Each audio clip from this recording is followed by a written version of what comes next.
minutes, 14 seconds. You're up and running? Yep. So right now, we're live. And it's a countdown for 5 minutes. So my job is to share it on all the different platforms. Ooh. Oh, I thought there was like a squirrel in the wall. Leave that off. I see it actually. I can't help it. That really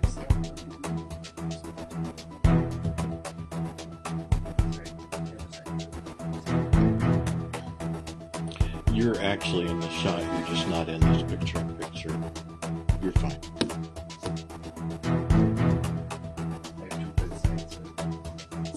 Never a bad sign. No, just kidding.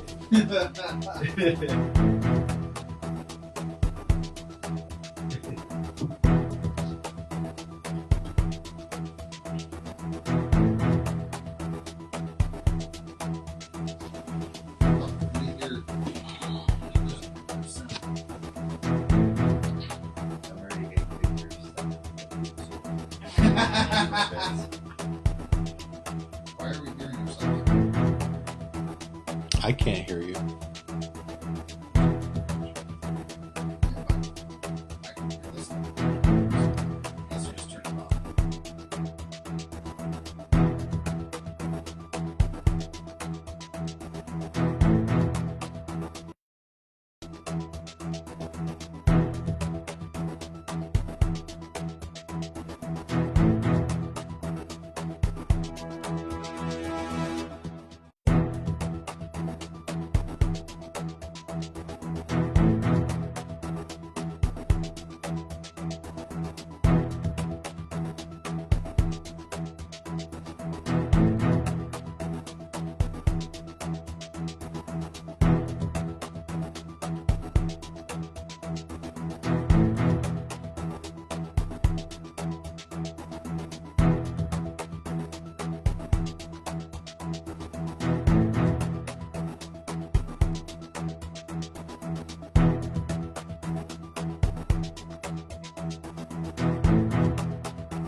From the 216 The Net Studios, it's the Total BS Show. The Total BS Show is all about you, your business, your success, your struggles, the things you have been doing to take your business to the next level. Join hosts Alex Kolkowski and Kent Jones from Prime Media Consulting as they dive into the BS. Business Spotlight, that is. Welcome, everybody, to Total BS Show. We have some very special guests of mine, Elite Home Restoration. They're based out of Streamwood, Illinois, right? Yes, sir. And the cool thing about this show is that this show is all about small business owners. It's about what are your pitfalls? What are your struggles? What are the things that made you successful? And so I've known these guys for a few years now, and they have an incredible story. So I wanted to just get right into it and kind of ask us, how did you guys get started? How did Elite Home Restoration really start taking off? First of all, immediately or not? First of all, welcome Igor and Sam. Right, so let's let people know. Thanks for forgetting about us, Alex. That's right.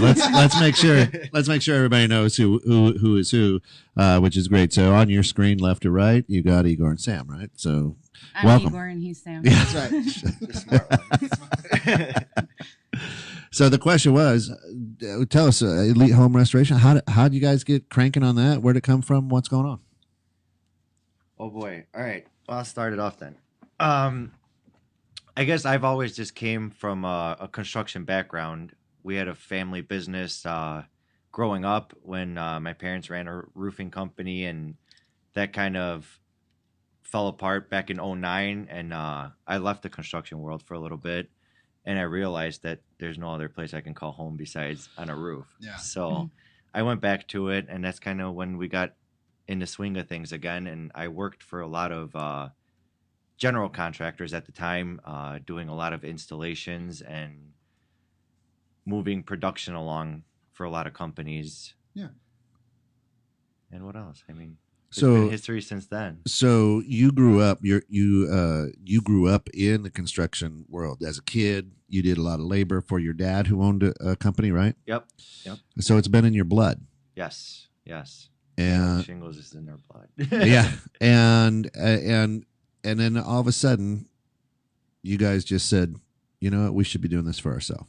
How'd that happen? I'll let Sam explain a little bit on that one. Yeah.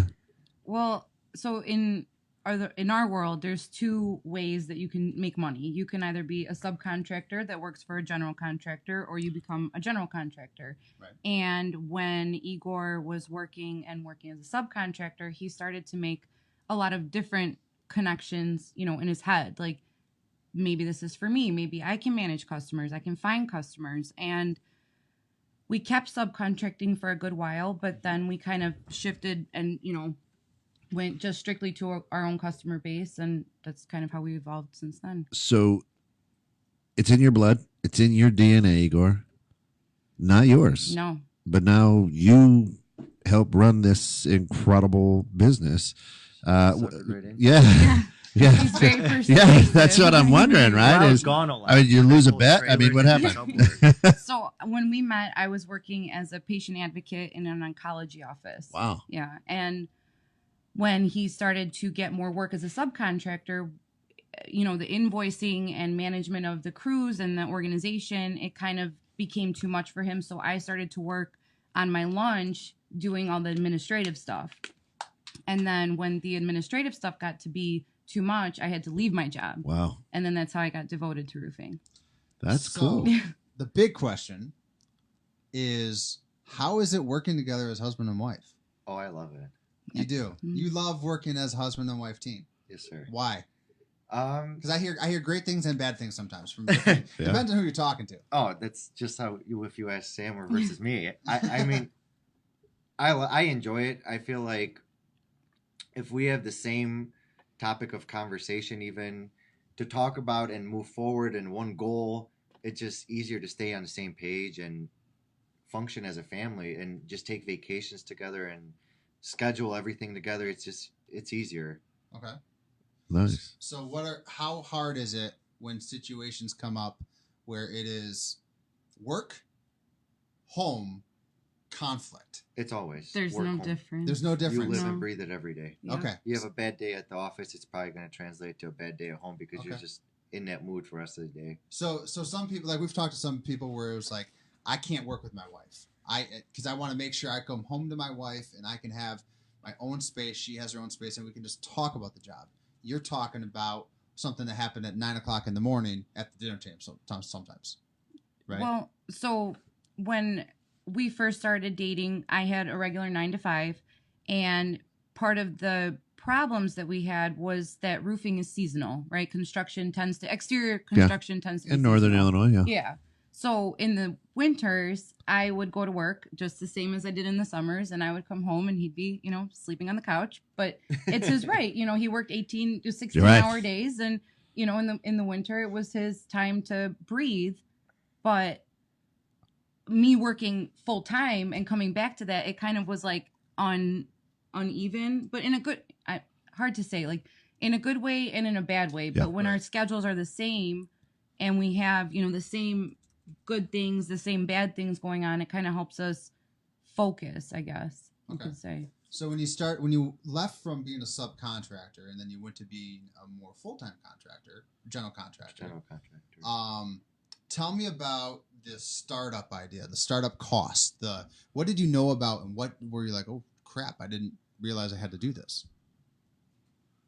I thought I knew a lot more than I did. I was getting a lot of advice from a lot of people that I worked alongside with and doing the labor for, and a lot of it was opposite of the right way. Okay. I guess would be the correct term. On purpose, or because they wanted to do it their own way? Did they give you the wrong? I don't have that answer. Okay. Nor would I want to speak about it. But stay positive. I'm very competitive. That's right. So I knew we were going to do well regardless. Right. I've seen it, and with me being very competitive and Sam being very intelligent, I'm sure between the two of us we could figure it out.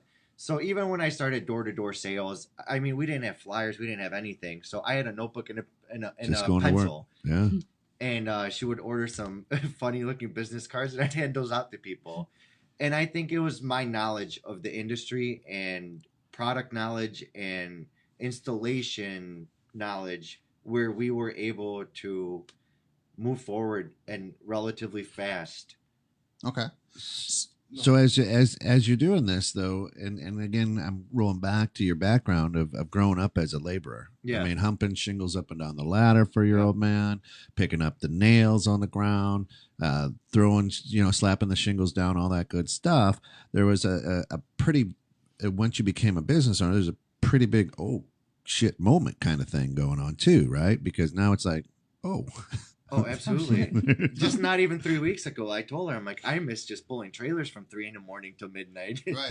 It was simple. Yeah. I did what I had to do. I came home. You were exhausted, but you were completed. Workers' comp. What the hell's that? Yeah. Right. I still had to deal with that too. But, it was just daily tasks versus now it's never ending. Right. You have to worry about people's best interests and customers and Big problems. picture. Yeah. So tell me about the first couple of years. I mean, was it a success right away? Because that's what most people think is that you're successful now. They see you 5 years down the road. You've been in business, 5 years, right? 5 years of Selling, yeah, right? So business longer. So 5 business years of selling. What were the years like when year 1, year 2? When did things start really taking off for you? So I'm a very cautious person. Okay. He's a very risk Impulsive person. And so when we were doing the subcontracting, a lot of it was we reduced the general contractors that we worked for, but we didn't reduce them all at once. Right. We didn't, jump in with both feet and not knowing where we were going to land. So we slowly kind of moved into it. And then I think that it was just getting with the right people, the right suppliers, the right, products, plus his knowledge. And we got in touch with a lot of great people. And those people drove us and, gave us good ideas. They gave us great suggestions, but nobody draws you a blueprint of how to do it. Right. I don't even think there is a blueprint because we all do the same thing, but differently. Yeah. Right. Yep, definitely. Now you started this business when you were dating, and you said, "Well, I guess I'll buy in then, right?" And married, and now there's some children. Your kids are how old? 10, 3, and 3. Cool. And now are the 2 3-year-old twins? Yeah. Yes, they Which one do you like the most? Yeah. So here's the interesting thing. Since they see you working all the time, do they do anything inside the business? 10-year-old, do they like it? Or do they want to go out and? Is Dominic going on the ladder? Yeah. He was recently on a. I think on I saw a flat picture, Roof, right? yeah. Yeah? I mean, he's always been driving around with me, especially in the summertime. Yeah. He's dumped trailers with me. That's cool. He's gone on appointments with me when he had no school. He hung out with customers' kids. That's cool. Sure. So, I mean, I am very for that. I think it's good for kids to see it, Yep. to drive around and see It's just that a great it's not always education, exciting, but it is exciting. Right. And how much work it is. Okay. Because people don't realize when you're self-employed how much work it is. Right. Yeah. And how you are the punching bag for all your employees and all the problems that come through your doors. Yeah. So you start up, things are starting to go well. You start hitting your capacity, right? You start hitting the point where you can't handle everything yourself, or you maybe try to juggle so many things and things fall down. How do you guys handle the operations side of your business? Initially, for a long time, it was very reactive. It was, I don't know, it's not working. What do we do? And that's probably through the beginning of last year. I ran all the QuickBooks stuff, but I can't make the reconciliation of accounts work for me ever. So 2 years ago, we brought on an in-house accountant, and she runs, all of our books and stuff like that. And her role has grown tremendously over time. Cool. Just to make sure that she's doing the right stuff, which has saved us money in the, in the long run, Right. doing it correctly. And I've been able to focus on, a lot more creative things, I guess. Do you think the reason is because your business is like the baby that will never grow up, and you want to make sure that you're holding that thing and it's hard to let go? Or was it easy for you to let go of the tasks and the operation side, the bookkeeping Easy side? for me. Easy for you, Not right? for Sam. Right. no. The marketing side, everything. Like, you live and breathe your business every Yeah. single day. And it's hard to have someone else come in and be like, hey, you're doing this wrong. Or, hey, I think I can do this better than you. Because now they're challenging your ego a little bit. And someone that's competitive either says, okay, I can handle that. Or they say, I'm going to prove you wrong and try and do it myself and prove you wrong that way. I think everyone you hire is gonna test you and Okay. and try to overpower you knowledge wise, but Yeah. they won't overpower you, I guess, in experience. And that's what I think as you grow as a team, everyone learns. Do you feel like sometimes it's good to have someone that challenges you a little bit? Absolutely. Because, it also shows that they care, too, for the Yeah. most part, right? There's a difference between challenging you in business with, I think you should do this better because you're trying to find a better way, or, dude, you're screwing this up. I can do this better than you can, I right? think we all need to fail in our own little ways to learn to work as a team even. Right. Yeah. Okay. So, Sam, as you're running the behind the scenes and running the business, what I would say the business end, all the numbers, crunching, all that good stuff, paying the bills. Who do you lean on? Do you have a mentor, or do you just go to all these trade shows and Yeah, right. right? Alan. Yeah, we'd like to meet that guy.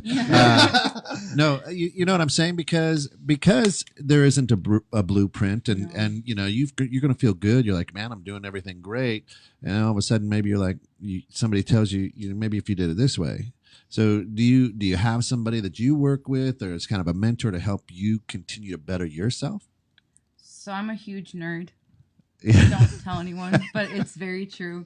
I love to read. Okay. I love to read in a way that he laughs at me, where I take Post-its, and I posted everything that I think is super important. Sure. That's awesome. So I can't really say that there's a specific human, Mm-hmm. but the minds of the collective human, Okay. is where I think that, I read stuff, and it's not just, construction related or business related, but stuff that just makes sense. And Igor refuses to read anything that doesn't I'm the interest same him. way, bro. I Yeah. haven't picked up a book in like 5 years. I could read 5 pages and I won't even know what I read. Right. Yeah. So I pass I'll it listen on. to audiobooks. Try picking up one that's written in English. Might have that. I've yet to learn that language. Yeah, right. I same type of way, Igor. I do not read whatsoever, but I don't mind listening to a podcast or an audiobook or something Mhm. that can help me develop quicker. Because I'm you and I are kind of the same wavelength in a little bit, where we like to just go A to B as quickly as possible. We don't like to have B, C, D, E, F checked before No, we I just go want to there. go and experience it right away. Right. That's it. And so She's like, "Oh, let's try this." I'm like, "Boom, let's try it." right. That's So right. like, Run so through the wall. I do Let's things do it. fly by the seat of my pants, like you do sometimes, and you live and die by the sword of that Yeah. experience, right? Sam, on the other hand, is someone that you got to make sure B, C, D, E, Everything F lines up. is all Everything's checked good. off. I mean, that's good. before you even turn on the ignition. To speak to A, B, C, D, E, whatever, if it went wrong and you do it your way, you have no idea why it failed. Correct. But if you went through every motion and you said, okay, we were good until C, E was a little sketchy, what happened in D? right. You know, and that's how you build processes and you make improvements and you grow as a person. Even is, you know, when if you can identify, okay, C is where it was great and D is where we started just to fall apart. That's it. Of course, the voices that you're hearing and the people that you're seeing are Igor and Sam from Elite Home Restoration. If people have more questions or they want to get a hold of you on the side or something like that, how do they find you? We have a phone number. It's 866-5-ROOF-GUY. It's too many digits, but it's cute on the trunks. You got it. Yeah. And then we have a website, ehomerestoration.com. And Facebook. What areas do you guys serve? We work. Everywhere. On Anywhere from top of the McHenry houses, yeah. to Yes, Chicago we to tend to stay Naperville. outside. Okay. Lower Wisconsin, Indiana. Upper Yeah. Indiana. Okay. So Nice. you guys are full service, not just a roofing company. No. You guys do remodeling. Hmm. You do window siding, obviously exterior stuff. But Mhm. kind of tell me how your business has evolved from just the roofing in the last couple of years. I guess it was a forced involvement because we just came across bigger jobs and taken on more variety, I guess, of projects. Mm-hmm. So, storms fall in different areas. So if we're chasing, hail or wind or dealing with those kind of customers and it breaks a skylight, now you have interior painting. Maybe that water damaged some floors. And we've always tried to never walk away from a job and always tried our best to accommodate a homeowner. So we've learned to find the right people or even have in-house people with the Skills. right skills, I guess, That's awesome. to perform the jobs and never to make a homeowner wait or feel like he has to go outside of Elite Home Restoration to complete a project that we started. How scary was it to do that, right? Because when you're in your wheelhouse, roofing, you can do it in your sleep. But then, to add something else on for both of you, there's different dynamics and more risk at that point. So as you were getting ready to make the decision, how tough a decision was that?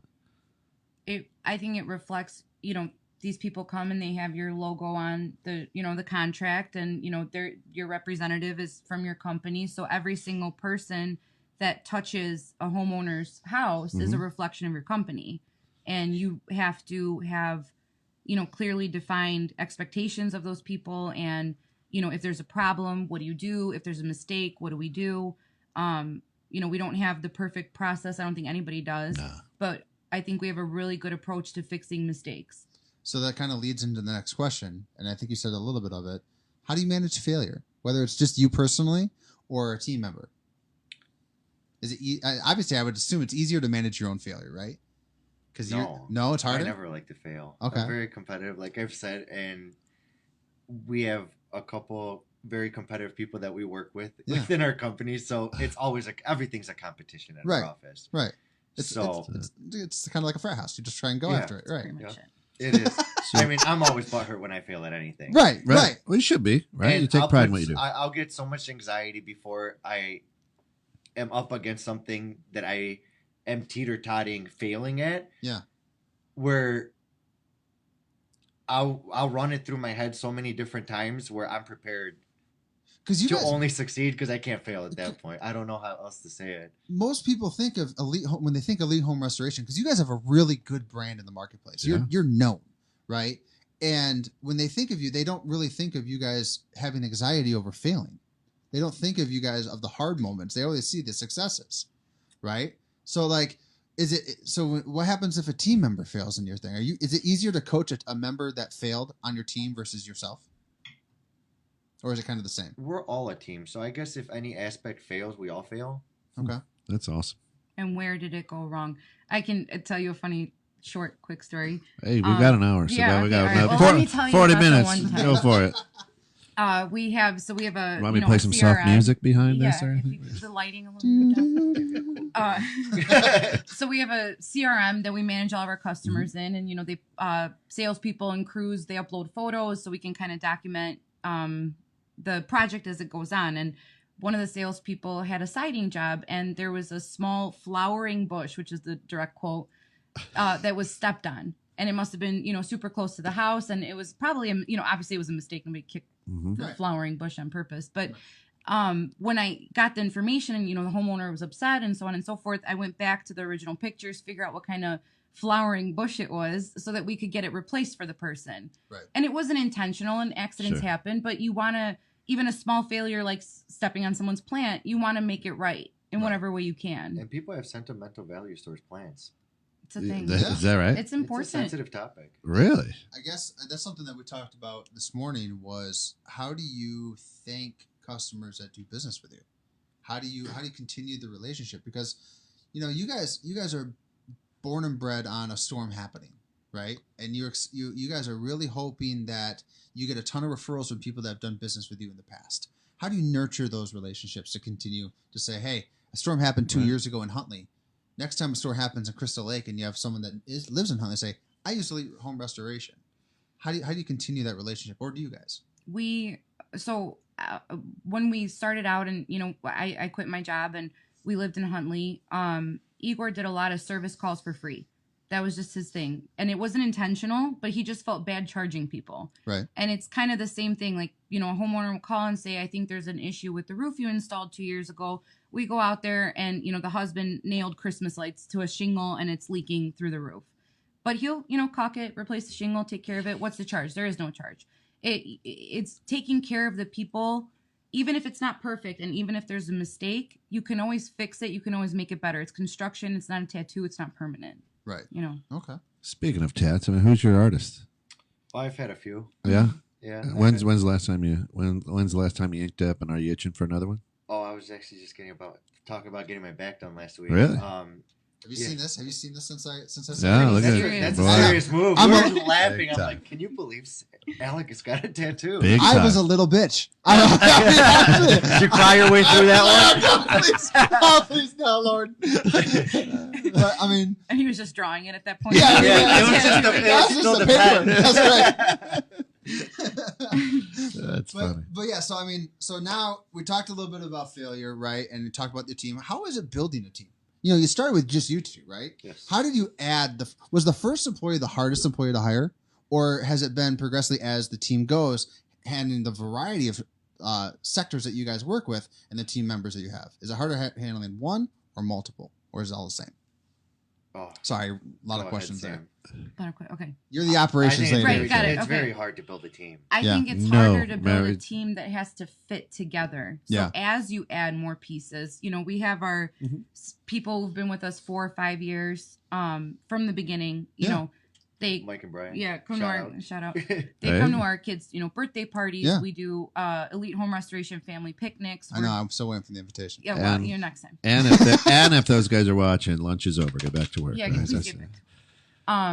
But those people, whatever culture it went in that direction, that's the direction it went in. And finding people now that kind of mesh, like for example, with the sales team, which isn't, the only team that we have. Like we have the production and Yep. the office staff, but the sales team, they kind of all have to have that good humor Yeah. to fit in. If you're super serious or you can't take a joke or you can't, Yeah, the HR guy in the room is Yeah, like, oh my the God. HR guy over there. sorry. So Sorry. really, you look for personality.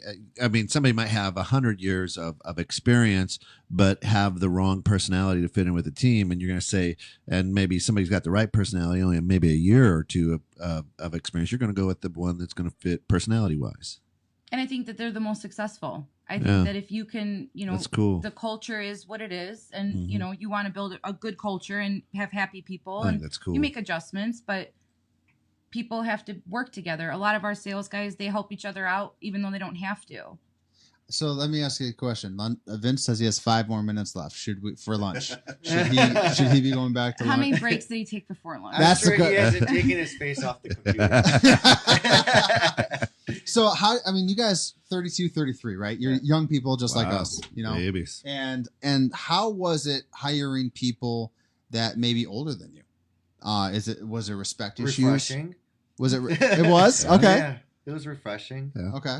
That's cool. Is it? I mean, don't is look it at me hard? because I'm the old guy. Yeah. He's looking right at me like, I had to find a gray hair. I don't know. Right, because the biggest complaint that we hear from older people is that it's hard to hire young kids. The millennials now don't need to work. They don't want to work. They have no work ethic, right? I'd rather. Yeah. And the flip side is you have 2 young people who started a huge roofing company, and you're hiring people in their 30s, people in their 20s, right? But you're also hiring people older than that. And do they come with baggage? Is it better to hire people that have experience? Do you like? I think in knowing you guys for a little bit, do you like training someone that's kind of more fresh off the boat, so they can, so you can train them and mold them the way that you want, or someone that comes in with the baggage already and you have to kind of retrain? I think that's based on their ego that comes through the door with them. Okay. Yeah. If they're willing to learn and willing to adapt, then it's easy to train someone with knowledge, then start over. Okay. And when we talked about having a blueprint for your business, there isn't one. There's no wrong way to do construction in terms of running a business. And when people come with experience, they know a lot, but then they have to learn, like we're mostly electronic. We try to limit paper and paper trails and just kind of keep everything uploaded, so teaching someone, okay, you have to communicate this way and you can't just put something on someone's desk. It's kind of that like retraining to fit into the culture. Awesome. And kind of speaking on that same thing, is it hard for you guys as owners to take a vacation? Do you trust the team, or is it like, man, we've got to set everything up just right so that if we go away for a long weekend, we know that the place isn't going to burn down? Absolutely. I trust our team. My brother runs production. Vince runs the sales. I think at this point, it's not even about trusting our team. It's the amount of work that each individual person has. Yeah. Where this was the first year we didn't go away almost at all until Thanksgiving. And it wasn't anything to do with trusting the team. And it was the amount of work that we would personally be behind. Wow. Or we would have to shift onto someone else. Right. That they wouldn't be able to keep up with it, nor if they left, we would be able to keep up with it. So That's amazing. Yeah. Cool. So it's kind of nice to go from the business worker, so now you guys really are the business owners, and so you can leave for a week for whatever to go to Costa Rica or wherever, and know that business is still going to happen. You're still going to get something, because that's what I think a lot of businesses are trying to strive for. So what were the pitfalls along the way that maybe you learned that you had to overcome in getting to the point of trusting people to run your baby? So that being said, we haven't been on a summer vacation in like 4 years. But in that's season. But that's right. That's your Yeah, season. It's a trust Impossible. issue. It's a workload issue. Yeah. Yeah, you got to make hay when the sun shines. I think right? we touched base at the beginning of the show here about hitting capacity. We hit capacity every year Well, that's awesome. in growth, at least for us.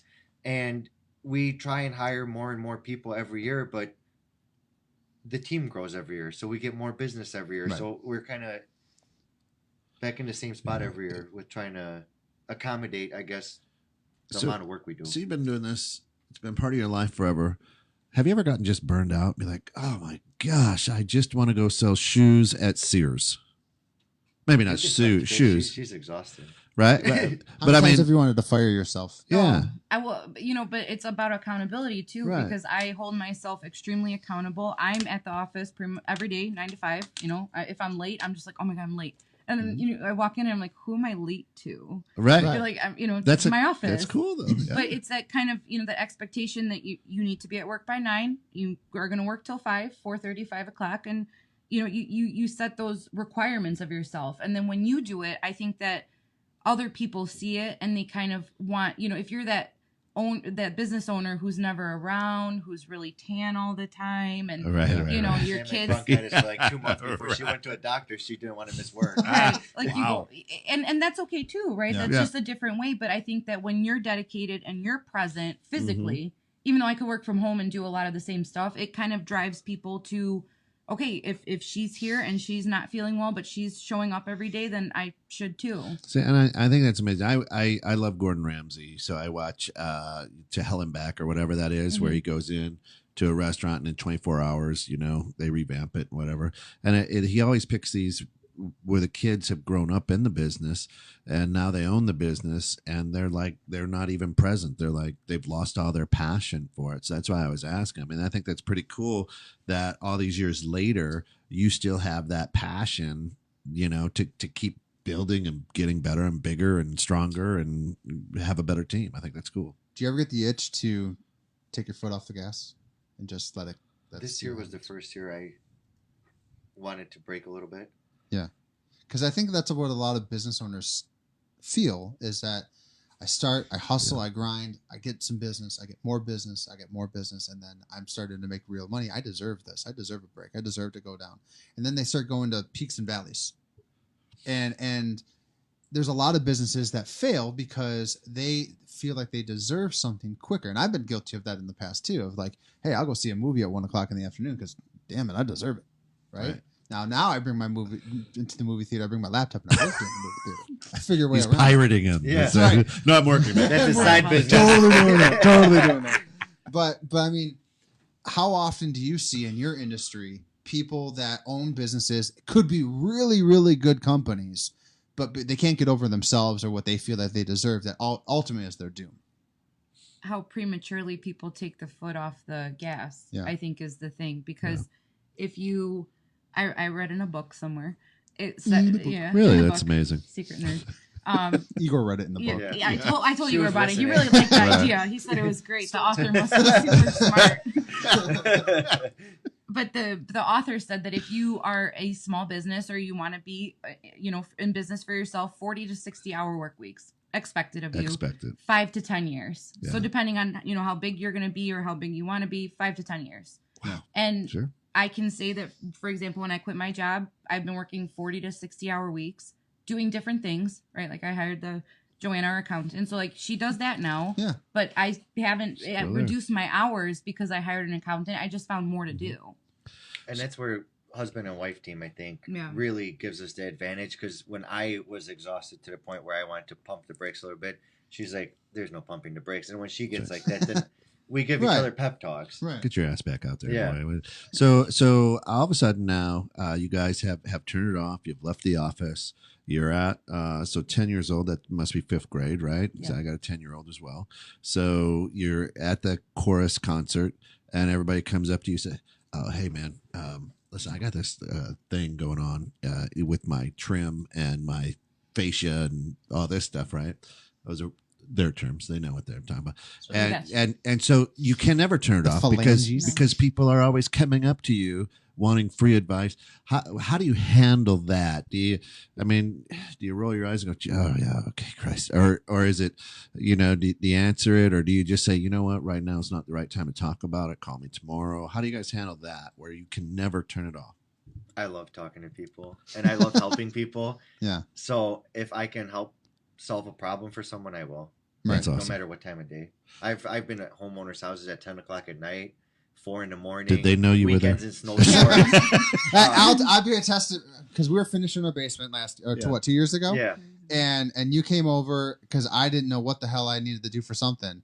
And at 10:00 at night, after a full day, you come over and say, "Hey, pound this in." You did the work because these hands don't. They're for tight. Manicure and Right. pedicure. So I mean, I'm not handy at all, and you come in and free of charge, just come help me out. Now, I don't think anyone expects that, but I mean, We have to That- send them a bill. that's That's right. right. Trust me. I didn't bill you for that. But I mean, that's the type of guy that you are. Is someone that, no matter the situation, you go in like a fireman, just go right into the burning building and try and help people out. And Sam's the same way. That's why we're always. That's amazing. Yeah, that's cool. I mean, because I know you and I have talked about it in both of our businesses, especially in marketing. Every business owner you roll up on, they're always asking for free advice. And there comes a time, where you're like, all right, I've probably given you enough free advice now. Hire me. I'll come and take care of this, right? And it's always a tough thing for entrepreneurs when you want to turn it off. So in our business, my wife, she knows what's going on. She's not part of it, but we'll be out someplace and somebody, hey, oh, you're the guy who does this, the Total BS show or whatever. How do I get on that? How do you do a podcast? How do you do this, and this? I got a podcast too I'm thinking about doing. Yeah, right. And so sometimes when you want to turn it off, you just really can't. And now that both of you are there, so it's interesting. And I think that's cool that you don't back down. You're like, hey, yeah, let me answer that, so that's cool. I applaud you for that. So as leaders, what do you think are your top strengths? Ooh. Each of you Ooh. in your business. Listening to my wife. Okay. Well played. Well And played. drop the mic. Well played. Drop the mic. There it is. Done. We're Number done. 1. I don't know. It's a good question. See? It's a Yeah. good question. How about you, I'll Sam? think about it. Top strengths. Getting your husband to listen to you? Yeah. Crack that whip. Yes. It's the hardest yes. thing. I think that I like to read and learn. That's cool. My biggest thing, I think, is that I'm always willing to, comb through old forums that people used to speak regarding, Yeah. roofing and all this sort of stuff. And That's not the kind of insurance work forums and- I was reading. Right. Right. So got it. Get over it. I'm just saying. Yeah. We're reading different books. Right. Right. Mine has Waldo in it. Yeah. Mine has pictures only. They pop up. It's Yep. nice. Those are the best. The one thing I can say about Sam is and working with them for a few years now is that Sam is somebody who is so detailed but always so willing to learn more. And so she's one of the best clients that we have is because she's someone who will say, hey, I don't understand this. Help me understand this. And so I can go in and share this stuff, show her how to do things, and she gets it. And then she has the choice of saying, Alex, you handle it, or I want to take it over from there and give you the ball if you feel comfortable going with it. And that's what I love as someone that works with you guys is that you it's a give and take relationship. We will give you as much as you want to learn, or we'll put as much on our plate as possible. And she's someone where she wants to handle as much as she can, but understands her limits. And that's, I think, your biggest strong suit is you understand your limitations. Which is a learned strong suit. Yeah. When I built our website, our original GoDaddy. Do you remember it? Yeah, I It was remember it. It lovely. was beautiful. It was great. That was awesome. But so I, Googled it. I figured it out. I did the tutorial, and it was not good, but it was fine. It was functional. Yeah, it worked. Yeah. And then when I kind of read about all the things that should be on a website, all the secret little codes and all the things and all the photos, and I said, well, this is above my pay grade. So Just in the short time I met both of you, to answer the question, what I see is you're both very humble and you're not afraid to get dirty with your team. And I think those are marks of just sensational leaders. It's no wonder you guys are so successful because I just in the banter back and forth and how you hire people and the culture that you've created, you're not sitting up on a throne. I mean, you guys are very, very humble, but I know you bust your butt, and if you got to pick up nails, you're going to pick up nails. And I think that's the best qualities of a leader. So that's what I'm picking up now. I could be way wrong, and guys out there, Vince, you can let me know. But I'm sure he will.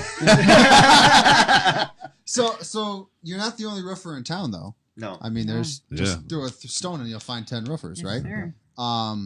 What differentiates yourself from the competition? Do you guys have written down strategies? Do you guys have systems in place? Like, what do you think is the foundational difference of Elite versus John the Roofer?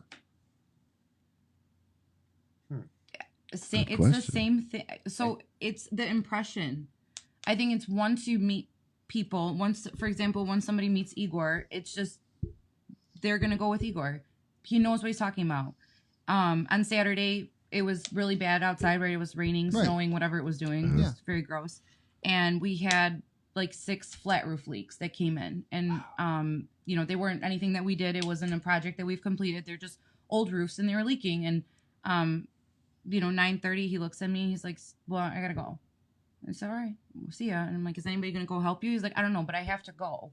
So on his way to do the repairs, he said, I'll figure it out. I'm sure my brother will come. I'm sure, the production guy will come, but it's pouring into these people's warehouse and we have to fix it. Yeah. So, and it wasn't about, well, let me get you a quote. Yeah. We'll be out you have on a credit Monday. card? No, they'll pay us. Right. It's fine. Right. But, he fixed it and was calling people on his way. Vince met him out there. Our That's production awesome. guy met him That's out awesome. That's So cool. so again, Elite Home Restoration. Where do you guys serve in the community?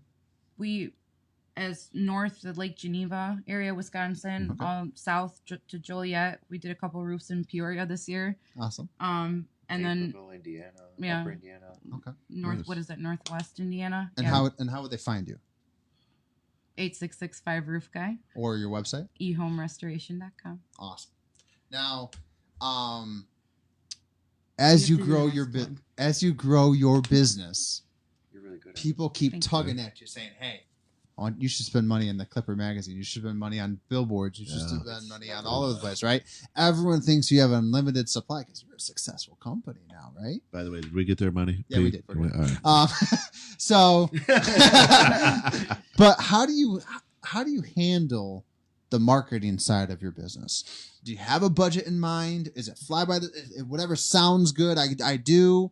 Has it been one way you've tried the other way? Like what is the best way that you figured out the marketing? Because I think a lot of business owners don't really get a grasp on that. They know how to do the roofing, they know how to do the plumbing, the whatever, but the marketing is something that they're not really taught in school for the trade schools that they're going to. You hit up your neighbor for free advice. His name is Alex. Again, I got to meet this guy. Yeah. So Google is a beast. Yeah. And I think that if you can't wrap your head around just giving Google all of your money, you are losing. I think that there's the organic ways, there's the paid ways, there's the new ways, there's the old ways. But if you can't commit to that, your online image, your reviews, your website, your videos, your content, you're not relevant. Somebody needs to be able to find you and see what people say about you and, pop up at the top under the pay-per-click stuff. Because the funniest thing is that you talk to plumbers or roofers or whatever, and they say, "I got $500 a month to market my business." Try a day. Wow. Vince said they are Thank you. they are good leaders. They lead by example and never too good to get their hands dirty. Thanks, Vince. Yeah. But that's kind of the testament is that these companies who say, "I got $500 a month, I got $700 a month, I got whatever, and that's all I got to market my business." You better make lightning out of a barrel, or however that phrase goes. Lightning out of a I don't even know if that's a shooting phrase. fish in a barrel. You better shoot fish in the barrel. I don't know. Who Dart cares? in He's the not an dark. outdoor That's all right. I'm Polish. But we're going off the rails. Oh, That's here we right. go. Hold on. You better make this work for me, Alex, or John Smith, the marketing guy, because that's all I have. And I think you guys are a testament of when you didn't have a lot of money, you marketed. When money is tight, you marketed. And that was something that I saw from you guys from day one, is that you knew that marketing, you're not a roofing company, you're a marketing company that does roofing. Right. And think that was a defining moment for me to say, I like working with these guys because they get it. They get that marketing is the foundational thing, because you need leads. And you got to keep up with the times. Yep.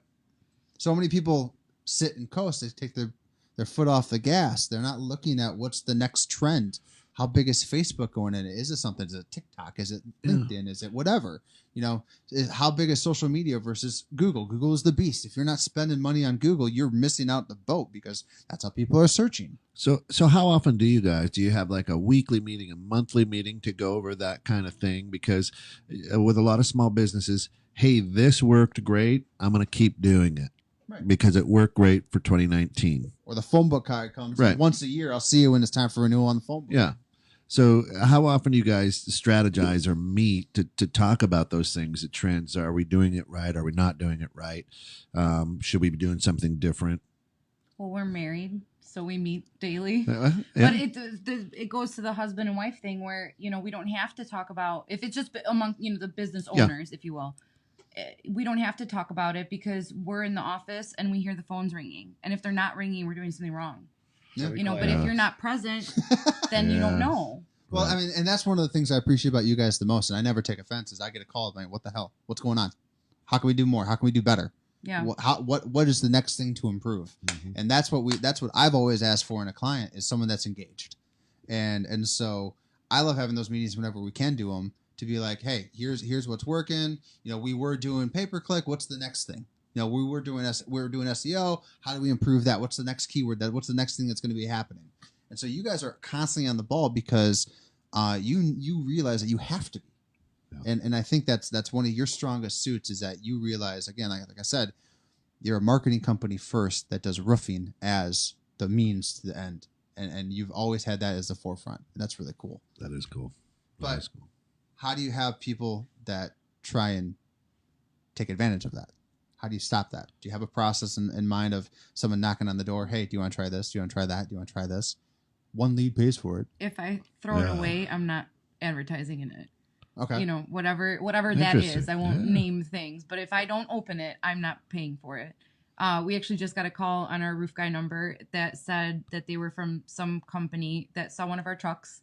Mm-hmm. And, you know, I don't need my roof done, was how the person started. But hey, you know, this is something you might be interested in. Awesome that our advertising is working for you to find us. But I didn't even know who the company was. Right. You know, so are you in my area? Are you trying to be in my area? Are you new? You know, I wrote it all down, so I'm going to kind of look at it. But, you know, if I didn't recognize the name or the advertising content of where it was coming from, then how do I know that it works? Right. That's cool. So as we talk about marketing and we talk about the business end of things, what's the most valuable thing you learned from 2019? Go. I hate computer work. That's where, and I need to go back to sales. I think what I've learned is find what makes you happy and kind of go back to enjoying it a little bit. So, I mean, with growth comes doing things that you don't want to do. And I guess I enjoy sales. I've done very little sales last year.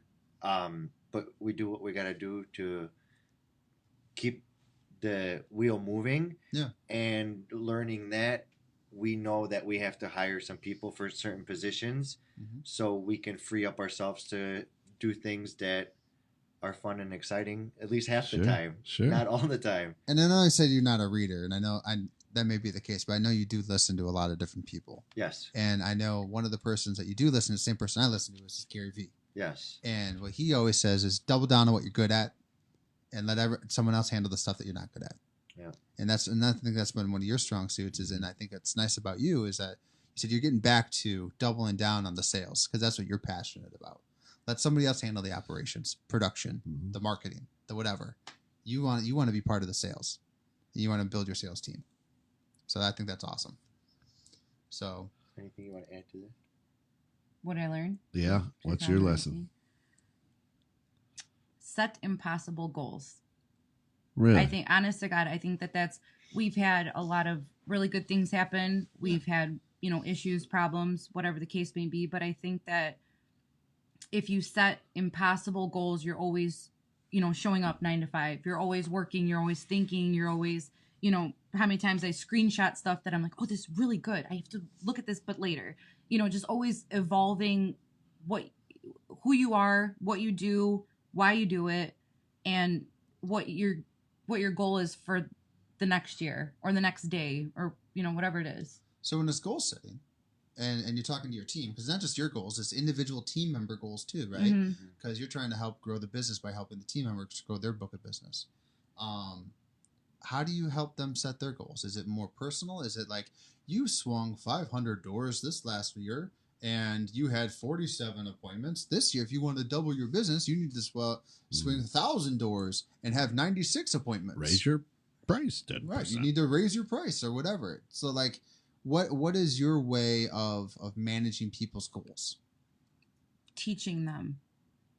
It's not about numbers. It's not about, you know, I want to sell $1 million. I want to be, you know, whatever it is. The impossible goal may be $1 million, right? Right. But Right. Is it the idea associated with $1 million, or is it actually that you want one, you know, 3 zeros and 3 more zeros, or is just the idea of $1 million. So the impossible goal isn't putting a number on it. It's the idea of a number. Right. But with our, with our team, a lot of it is knowledge, teaching people not how to sell something necessarily, but what are you selling? Right. Igor can go on a repair or on a roof and he'll tell you, oh, it's leaking right there. And the person will have 6 other roofers there who, took apart their window. They were like on the other guy's house and they just couldn't figure it out. And Igor's like, well, there's like a small hole right here. Don't you see it? Yeah. So teaching people the knowledge behind the idea is the way that we help people meet their goals. And is we learn align our more goals with their goals a lot of time, and we'll do everything in our power to make sure they hit their goals, because ultimately you want everyone to hit their goals and feel good about themselves. Right. I think one of the coolest things I heard from somebody was it's not really about teaching somebody how to do the job in sales. If you can teach someone to smile and how to get the client to smile, they do buy from who they know, like, and trust, right? And so the technical stuff that can be learned over time. But if you can learn how to make someone happy and care about you, and in that 20 minutes that you have in a conversation, that's winning the sale. You'll get more sales out of having someone smile and make someone happy than you will knowing all the details in the world about the business. But then you got to be doing what you enjoy, because that's the only time you're going to let yourself Smile. be yourself. Right. I guess at a door of a customer's house. Yeah. If they feel like there is a negative presence that you don't want to be there and you're forced to be there, it's going to reflect on it, I think. Yeah. So as entrepreneurs and successful entrepreneurs, and this goes to anybody at the table really, is now all of a sudden people know who you are and they've got the next best idea. And they come to you and say, hey, give you a piece of this. You can get in on this widget. You guys are great. Right? How do you, a couple of those conversations? how do you deal Tries with to con me into stuff all the time. Oh, absolutely. right? It never actually happened. So, but because you're passionate about what you're doing and you're happy doing what you're doing, but an entrepreneur always has that little itch, like, man, this is going to be the next Tesla. So we're going to be the next Uber of this. Right. How do you, I'm sure that a lot of people come to all three of you because you're all very successful and says, I want to take your successfulness and put it over here. I want to piece out. Your success is going to rub off on me. If I have an okay idea, you'll figure out how to make it successful because now you're invested in it because you're already successful. Yeah. So how do you deal with that? I mean, it has to happen. And maybe not when you're together. Maybe it happens one at a time or on the side, or you got it. You got an employee that's like, hey man, I got this thing, And I just say no. I come home excited all the time. I'm just like, Sam, look at this. She's like, Igor, it's ridiculous. No. And when you really process it later, it makes sense. This right? bubble tape can change the world. Yeah. No. It's just no. No. But I love to listen to people. Oh yeah, Sure. because you like listening to people that are excited about something and they're passionate. Yeah. I think that what's interesting is that your balance is kind of perfect. Is that you can bring an idea and you have the humbleness of listening to your wife, and you're like, we're gonna do it anyways, right? Right. Maybe in some cases it's probably happened in the past, but but the idea is you guys listen to each other, and you know when serious business is going to happen and when it's just kind of a pie in the sky idea.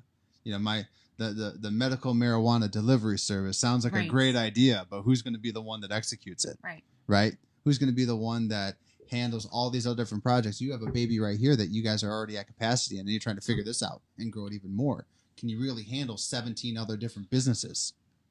And how many different influences those businesses have? How many steps along in that pipeline of things that need to get done can go wrong? Right. I think you have to be very critical of your process and of a potential idea, like the driving around with the bicycles and the marijuana, like it the bicycles. I don't know. I just picture it was on like a bike, Scooters, like a backpack, speedy delivery. Like We're the Segways. 2020 is Segways. Yeah. Okay. Alex on a hoverboard. Right. Like there's a lot of he saw him in his house on one. Yeah. Well, I crashed into the kitchen, and my wife wasn't happy. So what advice do you give, and really kind of rolling in the last 5 minutes, what advice do you give other young companies that have got some success, and now all of a sudden they are going to sponsor themselves out of business because the Little League comes for this, and the church comes for this, and the chamber comes for this, and this comes for this, to sponsor and sponsor and sponsor. What do you tell young entrepreneurs? When I say that young, they could be old like me, but young in business, how to take care of that type of business? You have to learn how to very politely and kindly say no. And I think that if you say yes, you should cycle it through, see what your results are, maybe extend it for another baseball season or another, X amount of time. But once that time is over, you just cut the cord like you said you would, and unless it's extremely fruitful. Yeah. I think the idea for small business owners who have that limited budget, the people that we talked about, that 500, 700,000 bucks a month, whatever, is what is something that's going to be lead generation versus what is your ego and branding? Mm-hmm. Is that you can see yourself on a billboard and maybe a few people will drive by on it, but is that just feeding your own ego because that's on your drive home? Right. And I see myself on the billboard versus what's actually going to get me calls. And will I lose my business if my phone starts blowing off the hook? Yeah, true. This year Interesting, yeah.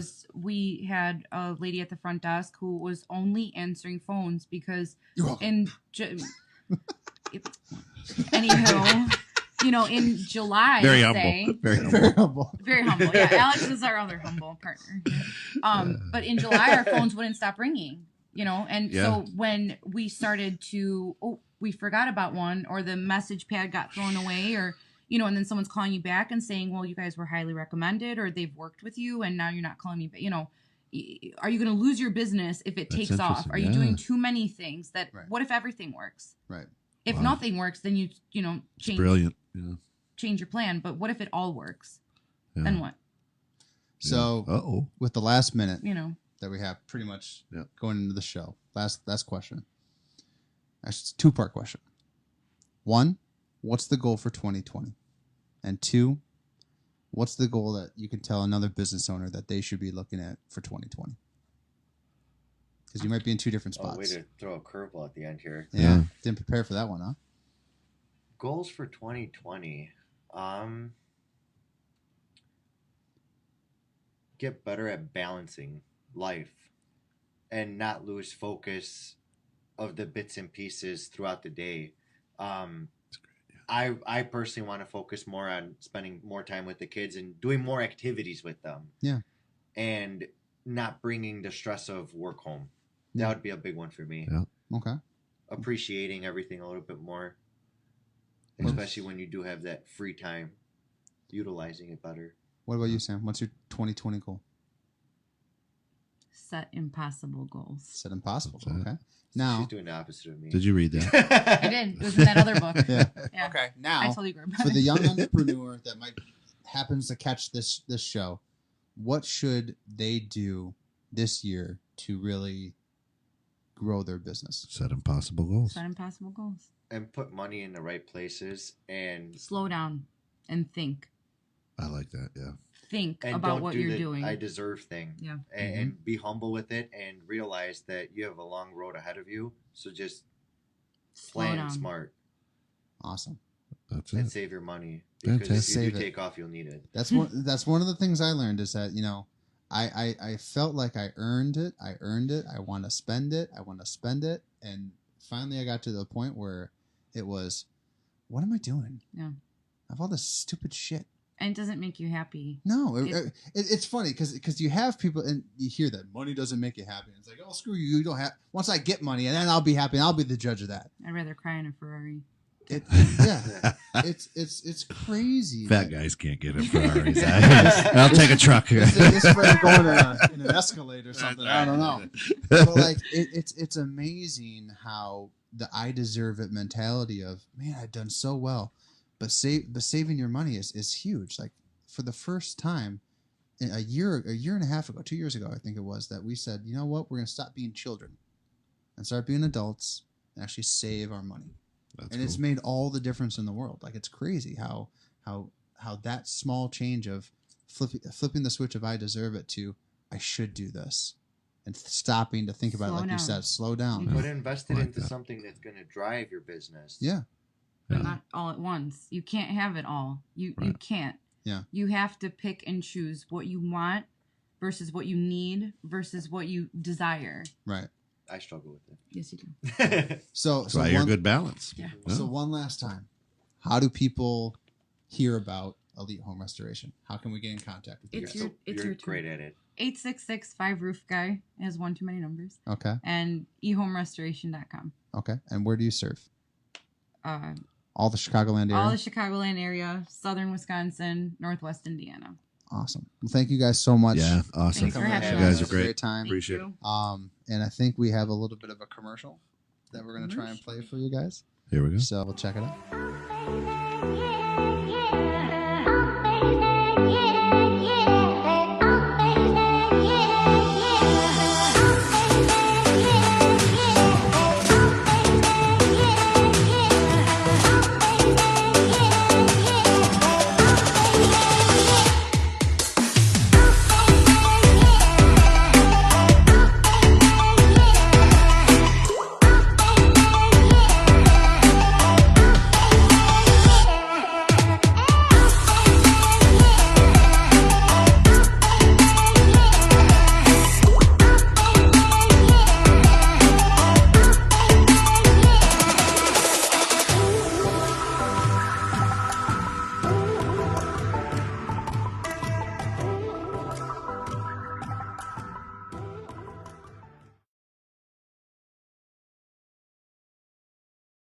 That's it for another hour of the Total BS Show.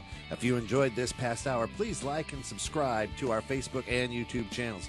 Tune in next week as we spotlight yet another business and dive into even more BS. So much BS. A lot of BS. Swim in it. Just backstroking. Dive into it. That's it. Can you believe he pays us for this? Who does? Zuck? You Have have? you gotten the check yet? I haven't. You got it? Should we be doing that?